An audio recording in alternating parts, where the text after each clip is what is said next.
బాహ్య దృశ్యములు అంతర్దృశ్యముల నుండి మనస్సుకు ఆకర్షణ తొలగినవాడు మనస్సుకు ఆత్మ చిత్ చైతన్య అనుభవం కలుగుతుంది. తత్వదర్శనం అంటే అదే. మనస్సు తన మూలానికి చేరుకుంటే అది ఆత్మయే.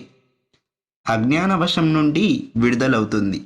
వంద్యాపుత్రుడు స్థానపురుషుడు కలిసి గగనతర పుష్పముల శిరస్సులు ధరించి గంధర్వ నగరమునకు పోయి అక్కడ గల శుక్తికా రజతమును గూర్చి పరస్పరము కలహించి పోట్లాడుకొనుచు శశావిషానము నరశృంగములతో ఒకరినొకరు చీల్చుకొని తుదకు మృతి చెంది వారిరువురు పిశాచములైరి.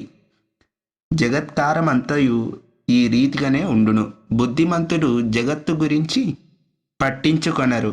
మాయ అనగా లేనిది, దాని నుంచి వచ్చిన దృశ్యము అసత్యము కనుక దానిని పట్టించుకొనకూడదు. దృశ్యము మీద ఆకర్షణ లేకపోవటం అంటే వాటి నామరూపాల మీద ఆకర్షణ లేకపోవటమే. దృశ్యాలకు నామరూప స్థాయిలో భేదముంది, కానీ తత్వంలో భేదం లేదు.